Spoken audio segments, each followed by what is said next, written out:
33 31 आइए ध्यान दीजिए, एकदम आराम से समझिए जो हम बोलेंगे। साइन 48 डिग्री बराबर है P। कहता है tan 48 का मान निकालिए। सुनो कितने ढंग से हम सोच सकते हैं इसको, कैसे कैसे बना सकते हैं, सुनिए ध्यान से। सबसे पहले बात एक जेन्युइन स्टूडेंट की बात करें, वो क्या करेगा, इसके नीचे एक लगाएगा, पहले ये देखेगा ये भी 48 में ये भी 48 में, थीटा पहले मिला लेगा, ठीक है। उसके बाद जो सिखाए हैं दोनों ढंग से सिखाए हैं, ठीक है। यानी एक तरह से बोला जाए तो जनरल तरीके से जो एक सामान्य बच्चा बनाता है, और कुछ अलग लेवल से भी सिखाए, एडवांस लेवल से। अब आपको बताते हैं कैसे कैसे बना सकते हैं इसी सवाल में। ये P बटे कितना हो गया, 1 हो गया। साइन बराबर हम जानते हैं P बटे H, P बटे H मतलब लंब बटा कर्ण, ये हो गया लंब और ये कर्ण कौन हो गया, ये। हमको यहाँ जरूरत है किसका, लंब बटा आधार का, यानी P बटा B, ठीक है। तो लंब तो आपका P है, लेकिन आधार मालूम है क्या, आधार मालूम नहीं, तो हमको निकालना है कौन सी भाई, ये दिया हुआ है आपका लंब, ये आपका कर्ण, हमको चाहिए B, तो B मतलब कौन सी, आधार चाहिए, क्या चाहिए हमको, आधार चाहिए, ठीक है। अब बोला सर अभी तक आप P B H कर रहे थे, अभी आप लंब कर्ण आधार करने लगे, इसलिए करने लगे क्योंकि क्वेश्चन में P दिया हुआ है। अगर हम फार्मूला बोलेंगे तो पता नहीं चलेगा कौन P के बारे में बोल रहे हैं, समझ रहे बात। तो इसी वजह से हिंदी में लिखने लगे। तो आधार बराबर क्या आ जाएगा, तुम जानते हो, चाहे कर्ण का निकाल, लंब बराबर निकालो या आधार बराबर निकालो, हर हमेशा कर्ण पहले लिखेगा, कर्ण में ही घटेगा। तो कर्ण का स्क्वायर घटा लंब का स्क्वायर, कर्ण कितना हो गया, कर्ण कितना है, 1, कितना है 1 का स्क्वायर 1, लंब कितना है P, तो P का स्क्वायर यहाँ बैठा दीजिए, यही आंसर हो जाएगा आपका। हाँ या ना, दूसरे ढंग से देखिए, दूसरे ढंग से देखो, सीखने का कोशिश कीजिए। देखो tan 48 क्या जानते हैं, इसको लिख सकते हैं साइन 48 बटे cos 48, अरे हाँ या ना, ठीक है। साइन 48 का मान कितना है P, क्या है P। हम इस फार्मूला को जानते हैं, cos थीटा बदले लिख सकते हैं 1 माइनस साइन स्क्वायर थीटा, अरे हाँ या ना, तो देखो 1 माइनस साइन स्क्वायर 48 लिख दे, P बटे रूट अंडर 1 माइनस साइन 48, तो की बोलेंगे P का, समझ में आया, अरे हो या नहीं। तो हम ऐसे भी बना सकते हैं, तो सब सीखो कि क्या क्या हम कर सकते हैं, समझे, नहीं आया समझ में, आया, आइए तो कौन सा आंसर लगा बोलिए जल्दी से, 31 का A नंबर। हाँ भाई, यूक्लिड विभाजन एल्गोरिथम दो धनात्मक पूर्णांकों के निम्न से किसे परिकलित करने का टेक्निक है, इसको बताए थे मोसो, ठीक है। किसी धनात्मक पूर्णांक A और B के लिए A B का मोसो गुणो A B का लोग, तो आपको हम बताए थे, है ना क्वेश्चन, कि दो संख्या A और B दिया है, तो दो संख्या A और B दिया है, तो उनका मोसो यानी उन दोनों संख्या का गुणनफल यानी A गुणा B बराबर होगा किसके, उनके मोसो और लोसो के गुणनफल के बराबर। अरे कहीं ढंग से लिख के समझाए थे, तो आप बताओ, यहाँ मोसो गुणो लोसो है, तो बताइए किसके बराबर होगा, किसके, B बाई के, A गुणो B यानी दोनों संख्या का गुणनफल। अब आइए 34 नंबर देखिए, क्या है 34 number, 6x power 4y 12x1 का कौन सी निकालना है, महत्तम समवर्तक यानी मोसो निकालना, क्या निकालना है मोसो। तो क्या समझाए थे, महत्तम समवर्तक क्या होता है, जो कॉमन होता है, तो ये दोनों को कॉमन कौन है, 6 और 12 में 6 कॉमन लेने सीखा है। फिर x पावर 4 है, यहाँ x है, तो कम पावर वाला बोले तो कॉमन लेंगे x, y है, दोनों सेम है, वही लिख देंगे। क्या बन जाएगा? मोसो क्या लगा? 6xy क्या हो जाएगा? कौन सा आंसर होगा?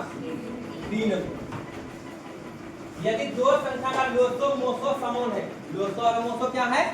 समान है, तो संख्या क्या होगा? अभाज्य संख्या या योगरूप संख्या या सअभाज्य संख्या या समान संख्या? सोच के बताइए क्या होगा, सोच के देखो समझाते हैं। अगर अभाज्य संख्या होगा तो उसका एचसीएफ 1 होगा। जैसे मान लो हम ले लेते हैं अभाज्य संख्या में 2 और 3, ठीक है, 2 और 3, तो क्या है अभाज्य संख्या? 3 क्या है अभाज्य संख्या? इसका महत्तम निकालेंगे कितना होगा? 1। लेकिन लघुत्तम निकालेंगे तो 2 क्या कितना हो जाएगा? क्या बराबर आया? ये नहीं होगा, ये नहीं होगा। योग रूप संख्या, ठीक है, समझे? योग रूप संख्या, ऐसे यौगिक संख्या यहाँ लिखना चाहिए, ठीक है। तो यौगिक संख्या चलिए समझिए, यहाँ क्या है? ये यौगिक संख्या, ये बहुत पुराना नॉलेज है, हटाइए। योग रूप संख्या, ऐसे रूप संख्या किसको बोलते हैं? अभाज्य संख्या। रूप संख्या किसको बोलते हैं? अभाज्य संख्या। यहाँ जानिए अभी यौगिक संख्या क्या है? यौगिक संख्या किसको बोलते हैं? भाज्य संख्या को किसको बोलते हैं? भाज्य संख्या को, किसको? भाज्य संख्या। जैसे भाज्य संख्या में लेते हैं 6 और ले लेते हैं 8, 6 और 8, तो 6 और 8 का एचसीएफ कितना है? 2। और एलसीएम कितना होगा? एलसीएम कितना होगा? 6 8 2 या 6 2 चौके 8 4 या 12 दूनी 24, क्या बराबर आया? चलिए ये भी नहीं। सअभाज्य संख्या, सअभाज्य संख्या किसका बोलते हैं? वैसे वे दोनों संख्याएं जिनका एचसीएफ कितना हो? 1, ठीक है, वे दो संख्याएं जिनका एचसीएफ क्या हो? 1। जैसे 3 और 4, उसका एचसीएफ लेंगे कितना होगा? 1। लेकिन उसका एलसीएम लेंगे तो 4 क्या कितना हो गया? 12। ये भी नहीं होगा। अब आता है समान संख्या, ले लो कुछ भी कोई संख्या ले लो, जैसे 4 लिए, 4 लिए, इसका एचसीएफ भी कितना होगा? 4 और एलसीएम भी कितना होगा? 4। इसका मतलब आंसर कौन हो जाएगा? समान संख्या। कौन हो जाएगा? समान। नहीं समझ में आया? समझे? अगर आया ना, ठीक है। अब आइए, यदि दो संख्याओं का गुणनफल 1200 है और मोसो 15 है, तो लोसो क्या होगा? समझाए हैं? बोलिए, क्या बताए थे कि आपको पूछेगा? तो लोसो बराबर क्या होगा? दो संख्याओं का गुणनफल, दो संख्याओं का गुणनफल बटे क्या? एचसीएफ। तो दो संख्या का गुणनफल कितना दिया हुआ? कौन दिया हुआ? कौन है भाई? 1200 दिया। कितना दिया हुआ? और मोसो कितना दिया हुआ? 15। 1200 बटे कितना? 15। कितना बार में कटेगा? 15 गुनो 15 की 20 है ना, और एक शून्य लगेगा, कितना हो गया? 80। 80 कौन नंबर होगा? बोलो। B number. यदि एचसीएफ A8 का कितना है? 4 है, और एलसीएम A8 का कितना है? 24 है। ये बताइए, देखो कितना टेक्निकली पूछा है।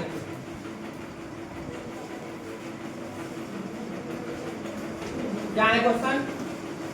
बोलो, इसे देख लीजिए। एचसीएफ A8,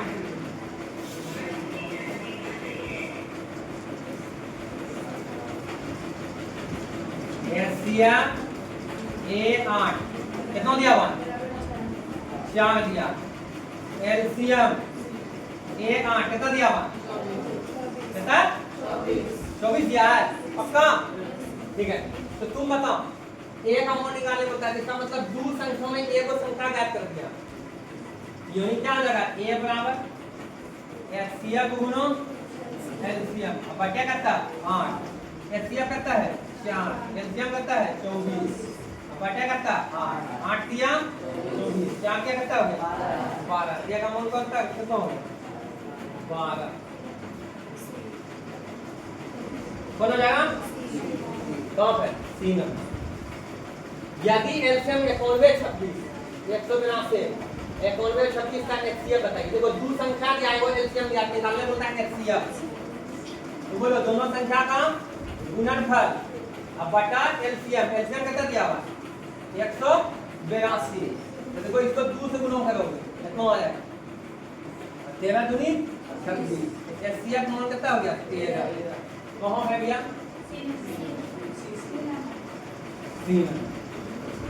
समझ में आया नहीं आया आया ठीक है।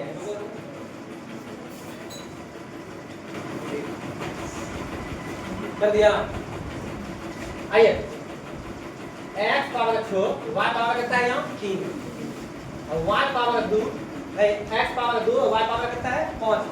इसका क्या निकालना है लोसो निकालना। क्या निकालना है लोसो। आइए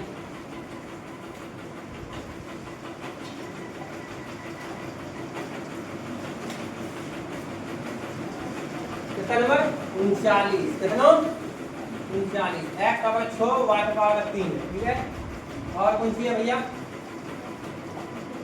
x पावर 2 y पावर 5। क्या निकालना बोलता है एलसीएम। क्या सिखाए थे कि दोनों में जो मिलेगा सबसे अधिकतम पावर आएगा।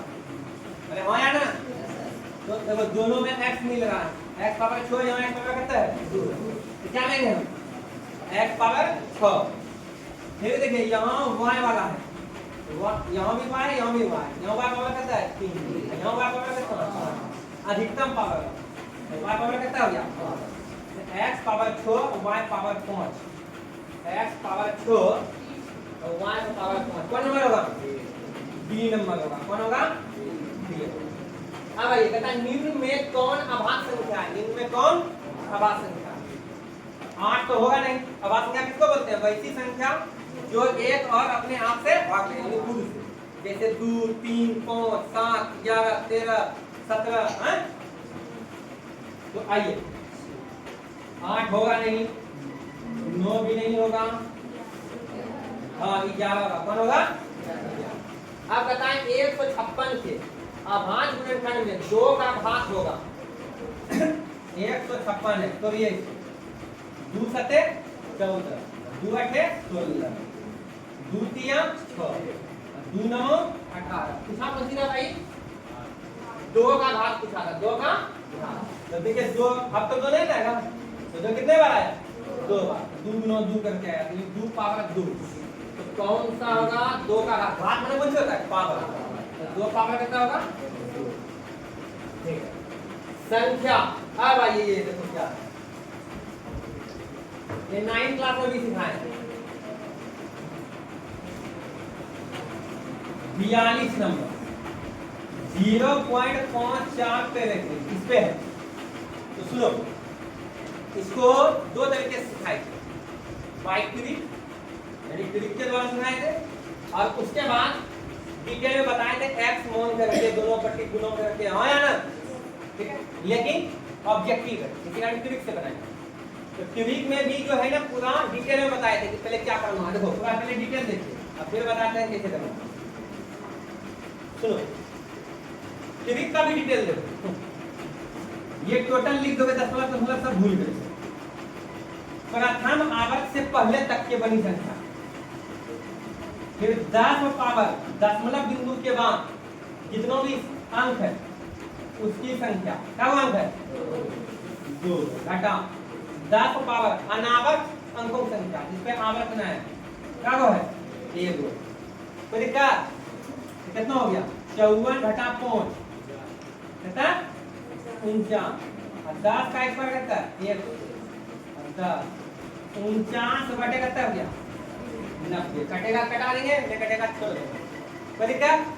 लेकिन आप चाहते हैं अपने को एक घटना बनाना बस कुछ नहीं करना है बता ये आवर्त है ना ठीक है। इससे पहले देखो जितना अंक तुमको बच रहा है गिनो अनावर्त का 5 आया कौन सी है 0 तो 0 5 यानी 5 घटा दो किसमें 54 में कितना हो गया 49 क्या हुआ अंक पे रेफरिंग है एगो पे उसके लिए पहले 9 लिखो और जिस पे नहीं है रेफरिंग उसके बदले हम 0 लिखो हो गया समझ में आया।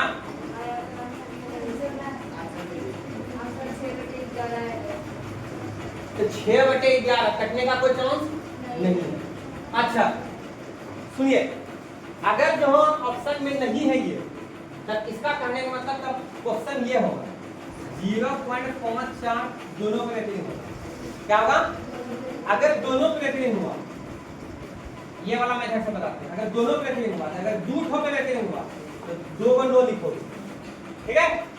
और उसके बाद देखिए दशमलव बिंदु बाद अनावृत होगा, एको को है नहीं, चलिए हटा दीजिए, मतलब 10 पावर 0 मतलब ये तो हो गया, 10 पावर 0 का मतलब 1 हो गया, 100 में 1 घटेगा 99 हो जाएगा, ठीक है।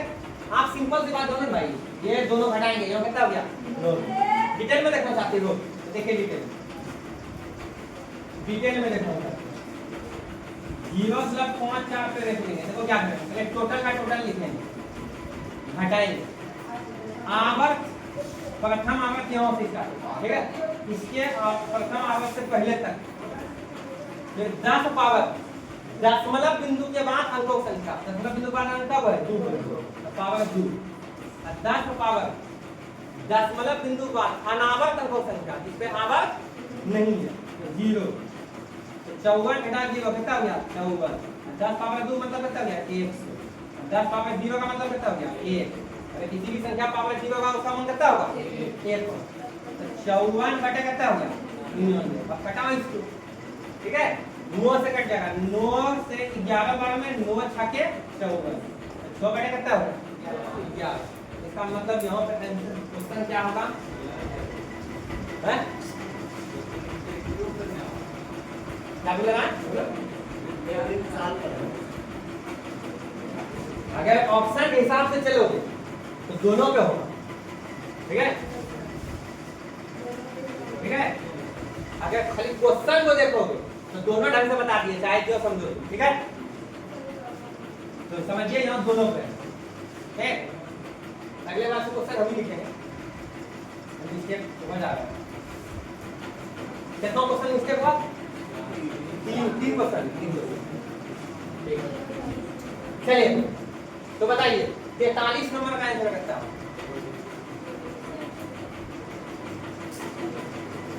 43 नंबर का क्वेश्चन कौन है भाई 43? 0.3 पर बताइए कितना, 3/9, 3 किया 9 कितना हो गया 1/3, 3 नंबर का कितना हुआ 3 नंबर। अब आ जाओ 11+2 3 5 6 4 पे रेखनिंग है, ये रेखनिंग का मतलब क्या होता है, रिपीट करेगा 11+2 3 5 6 4 5 6 4 इसी तरह डॉट डॉट आएगा, हाँ या ना। तो ये वाला सिस्टम किसमें होता है, परमेय संख्या में होता है, किसमें होता है परमेय संख्या में, ये आवर्त है, ठीक है। परमेय संख्या को जब हम दशमलव में बदलते हैं तो 2 बातें आता है, एगो सौंत आता है, एगो असौंत आवर्ती आता है, ठीक है। तो आइए कौन सा आंसर होगा इसमें 3 नंबर परमेय संख्या, ये वाला बताओ, ये इस तरह का जो तुमको दिखेगा क्या बोले थे वो परमेय संख्या, इसका भी क्या होगा वो परमेय संख्या, ये सब खूब बताएगा।